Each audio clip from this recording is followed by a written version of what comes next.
All right, people, they can't all be epic. After last week's dramatic, emotional, nail-biting performance in Daytona, which led to Justin Brayton winning an historic first event in his career, things returned to the procedural in St. Louis. This race breakdown is brought to you by Troy Lee Designs. Thanks for them for jumping on board with our videos. We were back to St. Louis. We were back to a non-Daytona, non-Triple Crown format. And Eli Tomac was back to his old tricks. You give him a whole shot, and yes, you can count on the procedural type of race. Even though two of the big hitters left in this series, Jason Anderson and Marvin Musquin, started right behind him, they had nothing for Eli in this night. He was quadding, he was tripling. Eli was doing Eli things. The good Eli things, not the things that Eli has done in the other races this year, which has led to this being one of the most bizarre seasons we can remember a rider ever having. He's just been so inconsistent that he's not in title contention, even though he's racked up more wins now in this championship than anyone else. That is so weird. And that's kind of the book on Eli here the last couple of years. He also won the most races by far of anyone last year and didn't end up winning the title. No, this doesn't sit well with him. I know the win bonuses, the checks cash, but he wants this title. It's just a strange scenario, although you do have to give him credit at least for not giving up. He's applying the same level of effort during the week and on the weekends, even though the championship is not really within reach, especially considering that Anderson is doing exactly what he needs to do, a solid second place finish in St. Louis. Although Anderson's saying the right things. He said the points are nice, but the real goal is to battle with Eli, and he's not been able to do that, at least in St. Louis. He wants to beat him straight up.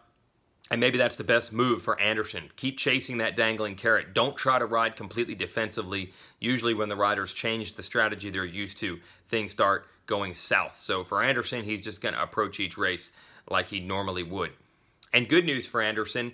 Last couple of weeks, it looked like Marvin Musquin was up to Anderson's level and was trying to take a few bites out of that points lead. Just as much as Anderson wasn't quite as good as Tomac in St. Louis, Musquin wasn't quite as good as Anderson either. So right now Anderson is actually extending that points lead from where it was a few weeks ago after the win in Atlanta, a good salvage job in Daytona, and a solid second. There is no panic, there is no alarm for the Rockstar Energy Husqvarna rider who's putting the right touches on this championship. If Anderson was able to give Tomac a run, we'd have another epic battle.